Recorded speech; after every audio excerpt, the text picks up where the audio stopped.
Darle la bienvenida a nuestra primera invitada, Natalia Aparicio, a quien le damos la más cordial bienvenida. Natalia, ¿cómo estás? Buenos días. Diego Montaño te saluda desde La Paz. Muy buenos días, Diego, ¿cómo estás? Acá desde Santa Cruz también con un frío tremendo. Hasta aquí ha llegado el frío. Y bueno, pues con la agenda bastante movida, todos estamos un poco, a los que nos interesa la política, estamos perplejos con toda la situación y pues ansiosos de tener mucha más información para que las piezas de este rompecabezas empiecen a unirse. Sí, un rompecabezas con claramente muchas piezas y muchos rostritos y nombres que irán apareciendo. Y claro, sobre eso la construcción de hipótesis. Y mientras todo sea medio obscuro, diríamos, en cuanto a acceder a información, las hipótesis van a girar en torno a varias aristas. También le damos la bienvenida desde Santa Cruz a Hernán Cabrera, analista político. Siempre un placer conversar con Hernán. Buenos días, Diego Montaño los saluda desde La Paz. Buen día, Diego. Un saludo cordial. Gracias por la entrevista. Un saludo cordial, Natalia. Sin duda alguna, el análisis, la prudencia debe imperar en estos momentos, más allá de las teorías de conspiración que ya se están armando y obviamente afectando al sistema político en su conjunto, ¿no? Sí, hemos escuchado hipótesis de todo tipo, desde las que surgen de algunos medios o periodistas, analistas, obviamente el arco político bajo sus propios intereses y la acera en la que estén tendrán sus propias versiones, pero lo que sí, en el recuento de los hechos, tenemos a dos personajes que, según denuncias de un senador de la Alianza Libre, y denuncia que no surgió ayer, no surgió anteayer o no surgió en julio cuando se conoció la supuesta denuncia de Beller por violencia contra Fernando Cerimedo, sino esta denuncia viene de marzo, cuando ellos dos, tanto Nadia Beller como Fernando Cerimedo, iban y, vulgarmente vamos a decir, apretaban a empresarios cruceños para que dejen de apoyar a Juan Pablo Velasco y apoyen a Camacho, en este caso, que era el candidato del gobierno. Entonces son dos personajes que tenían claramente poder de decisión en el gobierno, y cuando uno habla con algunos altos, diríamos, cargos del gobierno, aseguran que tomaba incluso decisiones a nivel de un ministro. No sé qué información tienes tú, Natalia. Correcto, la misma información es la que estamos manejando. Leonardo Roca lo había denunciado hace mucho tiempo.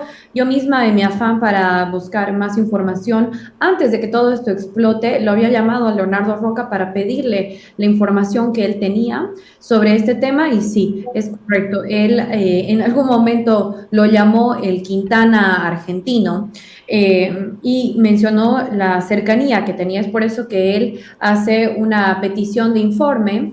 Sin embargo, no figura en ninguna planilla, no figura en ninguna parte de la estructura del Estado. Sin embargo, José Luis Lupo, José Gabriel Espinosa, y a lo largo de este tiempo han mencionado la presencia de Fernando Cerimedo como asesor personal de Rodrigo Paz. Lo que nunca nos han aclarado, por supuesto, es de dónde vienen los fondos para pagarle, que es justamente lo que más preocupa. Pero también lo que preocupa es que justo ahora a Nadia Beller se le da por soltar esta información y no antes. Eh, por lo tanto, también a Nadia Beller, si es que todos estos casos se presentan con las pruebas y con la rigurosidad que el caso merece, deberían también iniciarle un proceso a Nadia Beller por encubrimiento, ¿no? Por encubrimiento, y ahí entrará también la otra pregunta. Si Nadia Beller también de alguna manera operaba o trabajaba para el gobierno y andaban en Casa Grande, la verdad es que un par de veces he estado por allí y es muy difícil entrar, y uno tiene una serie de filtros para decidir en qué piso va a poder moverse, pero aparentemente a ellos dos sí se podían moverse. Y en cuanto a en cuanto a la pregunta que planteaba Natalia, de dónde venían los recursos, quién le pagaba a Fernando Cerimedo, hoy su abogado, según rescata la agencia nacional Fides, el abogado Ernesto Giraldes, aseguró que el consultor argentino recibía recursos de una consultoría financiada por la CAF, ¿no? La CAF es funcionario también, tenemos entendido, el hermano del presidente, ¿no? Jaime Paz Pereira. Entonces, todo empieza a realmente ponerse más turbio, porque más allá del hecho dramático, por cierto, del lunes en la noche, en torno a la vida de una persona y un posible supuesto sicariato, si quieren así, o intento de sicariato, de feminicidio, como ahora es la fiscalía, lo ha marcado. Estamos hablando de varias altas esferas y el propio presidente que ha sido nombrado por Beller, pero además era muy cercano a Cerimedo y la propia Nadia Beller. Hernán. Bueno, gracias, Diego. Permítame unas puntualizaciones más allá de los detalles, de los hechos. Yo creo que estamos frente a un hecho no solamente delincuencial o de seguridad ciudadana o violencia de género, ¿no? Estamos frente a un hecho fundamentalmente político y pugnas internas de poder, debido a los actores que están involucrados, ¿verdad? Y las denuncias que se han alzado de alto vuelo que genera este hecho, ¿no? Primero, la víctima, que es una persona cercana al poder, no solamente de este poder, sino también de Evo, Camacho, de Ine Áñez, etcétera, etcétera. Entonces, es también cómplice de todo lo que ella denuncia, ¿verdad? Segundo, el asesor principal del presidente, como denunciado e investigado, autor, supuesto, del atentado a la mujer que era su pareja. Era secreto a voces, como ya ustedes lo han dicho, Natalia y compañía, que era un secreto a voces que recorría los pasillos del asesor y que defendía todo. La señora Belia dijo, no gobierna Rodrigo, gobierna Cerimedo. Además de los contratos millonarios que han estado en juego. El dinero acumulado y los bienes en su poder son síntomas de algo turbio. Hemos visto cajones repletos de dinero en efectivo, auto policial, etcétera, ¿no? Y tercero, las denuncias de alto calibre, ¿no? Que involucra al presidente, su familia, los ministros, graves, graves denuncias, ¿no? Esto está llevando a analistas, periodistas, gente a construir teorías de conspiraciones. Ya se van arengando una serie de hechos conspirativos en la que apunta al MAS y Evo que están detrás de esta jugada, ¿no? Que es un show, que no tiene consistencia, etcétera. Pero sí, el Estado está en la mira, en las contradicciones, en las dudas. Creo que se han profundizado los niveles de desconfianza de alto vuelo hacia el gobierno y ese es un tema, pero central, ¿no?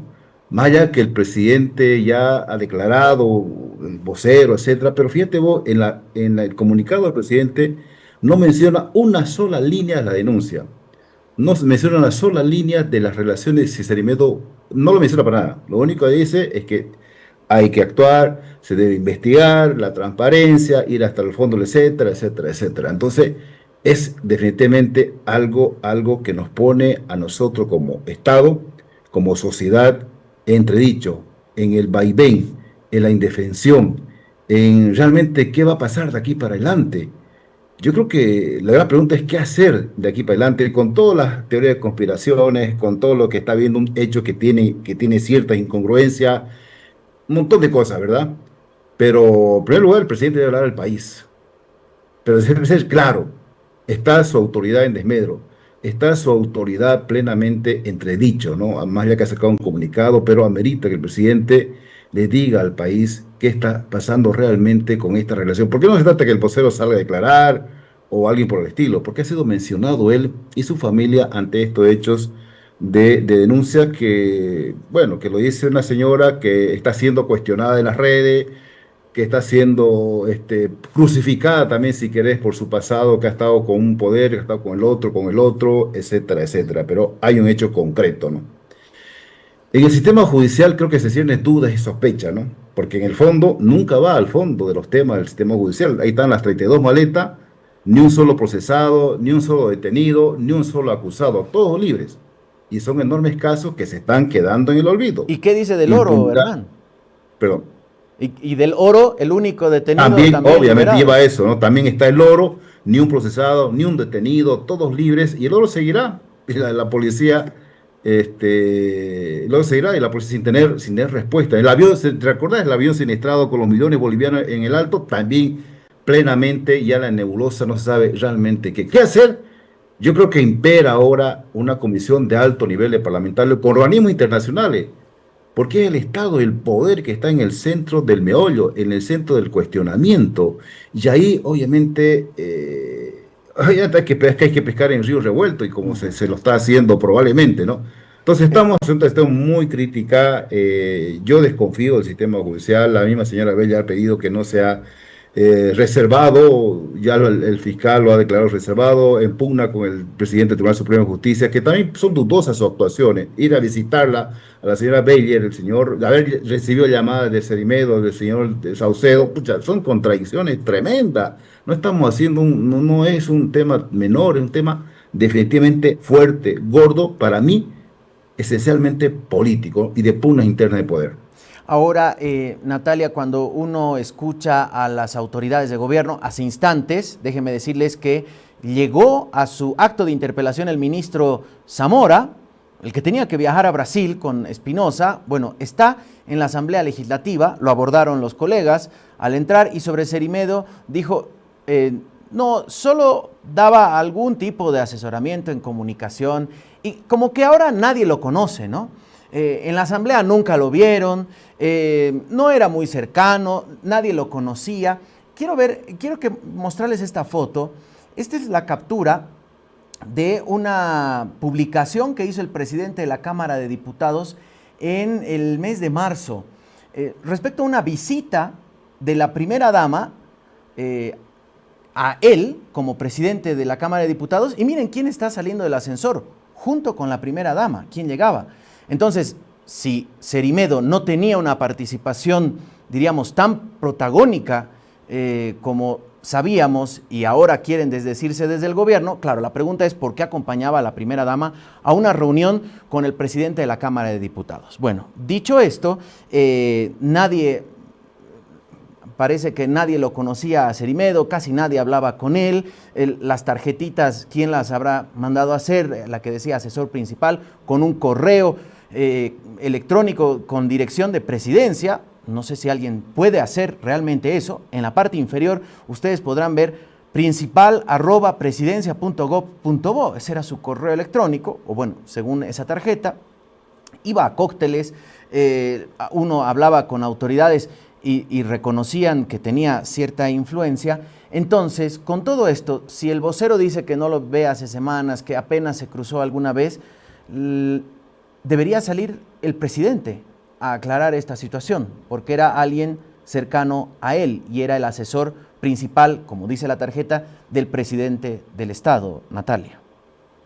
Impresionante cómo ahora verdaderamente nadie lo conoce, después de que José Gabriel Espinosa, yo misma le he preguntado a José Luis Lupo si era asesor personal y pues lo han confirmado en su momento, ¿no? Lo único que no se ha confirmado es de dónde se le paga. Entonces, me parece impresionante cómo ahora de repente nadie lo conoce a Fernando Cerimedo, pero además a toda la lista que Hernán nos comentaba, yo quiero aumentarle este dato que todos lo sabemos, y es sobre las cajas fuertes cuando se produce la aprehensión de Sebastián Marcet.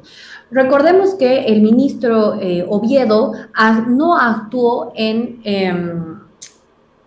conforme a cómo debería haberse actuado, incluyendo también al Ministerio Público. En ese momento vemos una fisura entre el órgano ejecutivo y el Ministerio Público, que esto es un dato no menor. Creo que debemos mirarlo con más detenimiento, creo que debemos analizarlo. Lo pongo ahora en esta entrevista, lo he estado diciendo también. Miremos con más calma la relación del órgano ejecutivo y del Ministerio Público con todo lo que está pasando, porque además Nadia Beller había mencionado ayer en ese en vivo que todos hemos visto, que la única persona que la estaba protegiendo es justamente el fiscal general Roger Mariaca, que había tenido problemas ya de idas y venidas con Marco Antonio Oviedo. Entonces, creo que también ese es otro tema que debemos tomar en cuenta, además de todas las cosas que han pasado.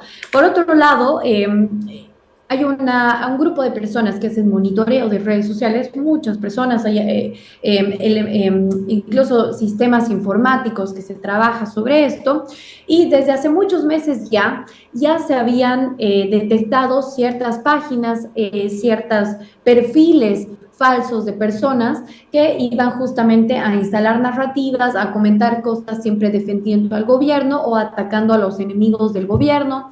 Se ha hablado de páginas que han sido caídas, pero bueno, la cosa es que se tienen estos perfiles y se ha estado monitoreando desde el día de ayer hasta el día de hoy qué están diciendo esos perfiles y qué información y qué narrativas se están alimentando. Dos narrativas principalmente se están alimentando.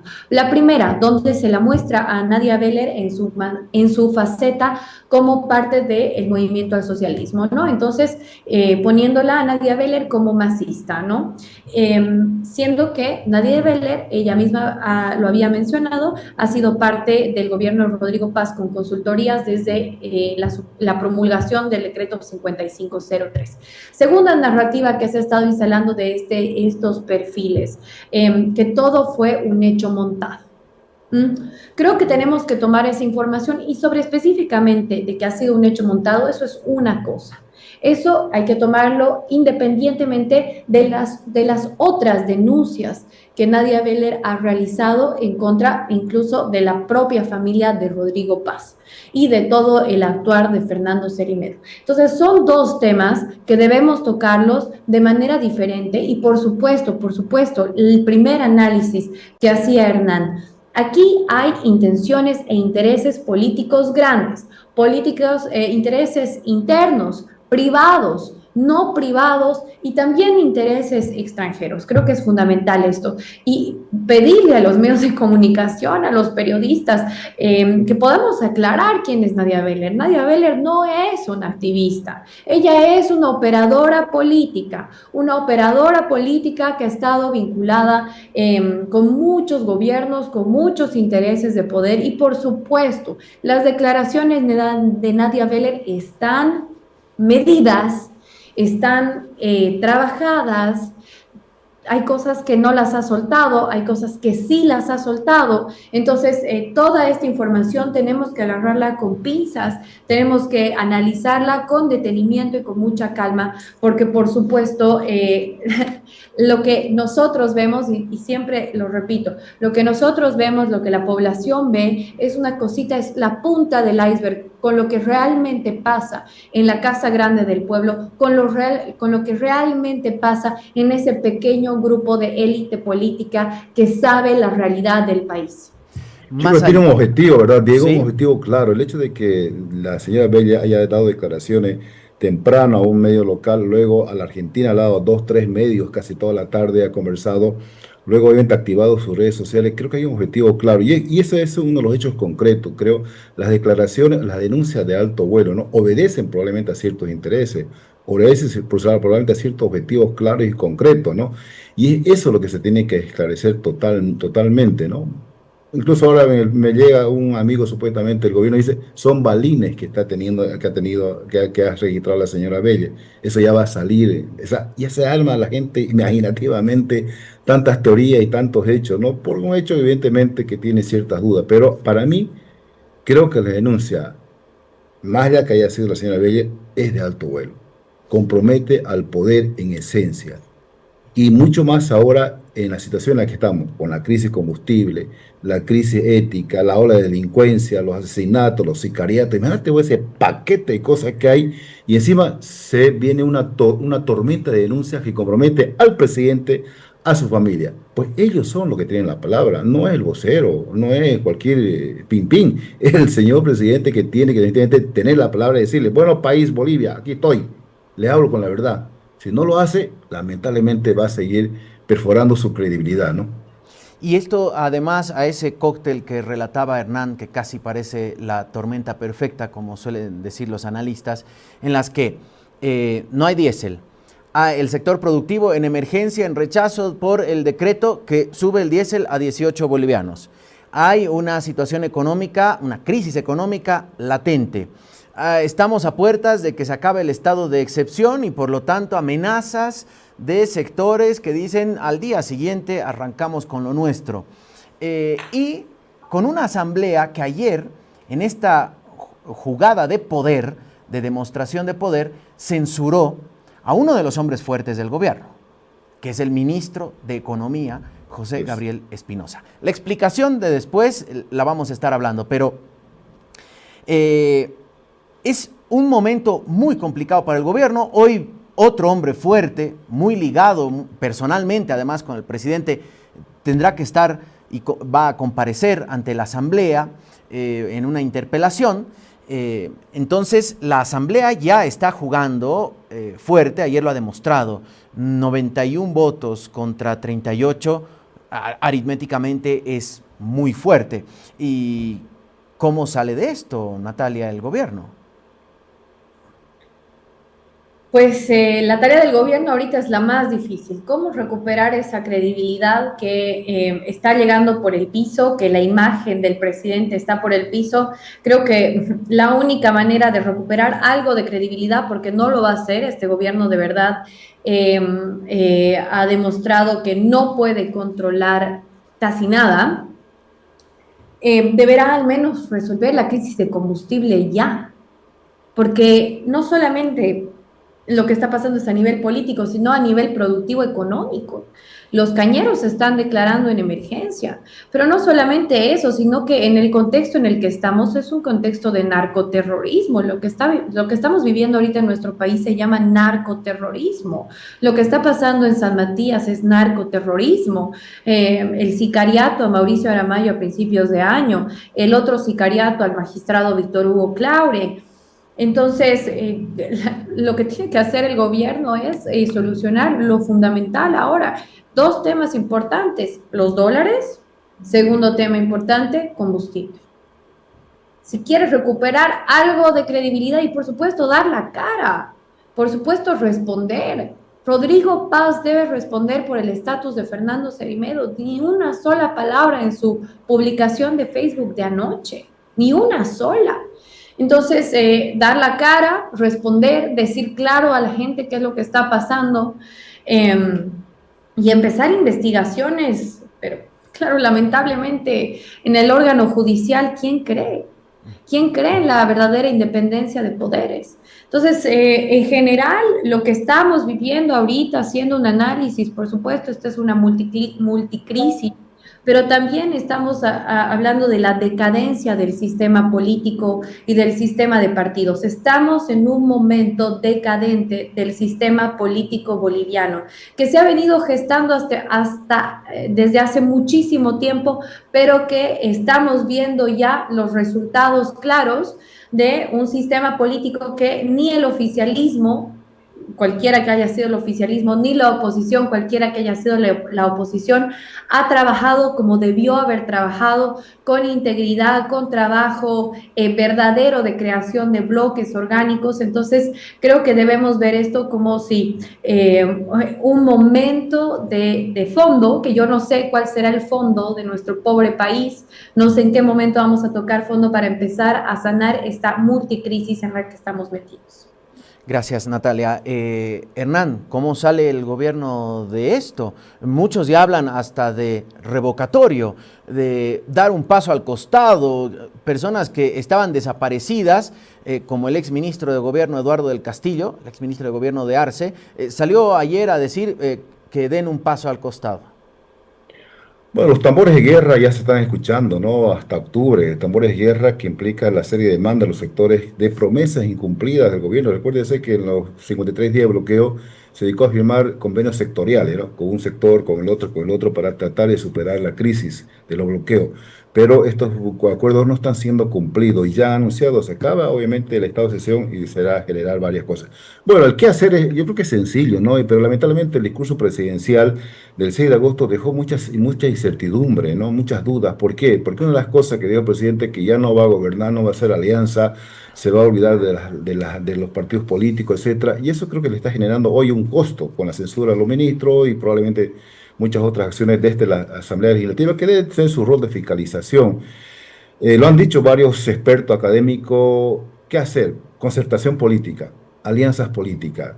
La única vez que no hemos tenido alianza política ha sido los 16 años del gobierno de Evo Morales, porque tenía los 2/3, tenía la mayoría absoluta en la cámara, en las dos cámaras, y le permitía hacer lo que hizo, ¿verdad? Creo que el gobierno debe ser muy humilde, sencillo, decir, necesito el apoyo político del señor Quiroga, de Samuel Doria, de la Alianza Popular, y vayamos construyendo un país, pero no generando esa desconfianza interna. Ese creo que el tema son dos, política y economía. ¿verdad? Para hacer economía tenés que gobernar políticamente un país. Y mucho más este país que la democracia, nos guste o no nos guste, ha dado resultados con la democracia pactada, también con errores, sin duda alguna, con grandes errores. Pero ahora, cuando un gobierno no tiene, ni siquiera en su propio partido, el PDC, que está partido en Lara, laridista, en Medio Independiente y en Rodriguista, tres fuentes alternativas del PDC. Entonces, ¿qué le queda al presidente? Concertación, diálogo, hacer alianza a nivel político, porque es una de las formas de administrar el poder. El poder no solamente se administra solamente encerrado entre cuatro paredes, lo que probablemente se está haciendo ahora, porque escuchar a un ministro de Economía que están bien los precios, que está bien el dólar, sin conocer obviamente que el pollo, cuando costaba ayer 20 pesos, 18 pesos, 20 pesos, ahora el kilo de pollo cuesta 30 bolivianos. O sea, es una atrocidad, ¿verdad? Es algo, una crisis profunda. Yo creo que ese es el mecanismo, ¿no? Definitivamente, bajar los decibeles que se tiene un poquito de que yo soy el presidente, de que no necesito a ningún partido político para gobernar. Bueno, los hechos lo están demostrando lo contrario, ¿no? Que ya empezó con la censura al ministro Espinosa, ¿no? Hernán Cabrera, muchas gracias. Un fuerte abrazo también a Natalia Aparicio. Ha sido un placer hablar con ustedes esta mañana. Los invito, y a nuestra audiencia, por supuesto, a que se queden pegados porque vamos a hablar con un colega de la Argentina. Porque en esto, por supuesto, ha trascendido fronteras. Así que, ¿qué movió en la Argentina? Vamos a hablar en instantes. Gracias, Natalia. Gracias, Hernán. Un fuerte abrazo hasta Santa Cruz.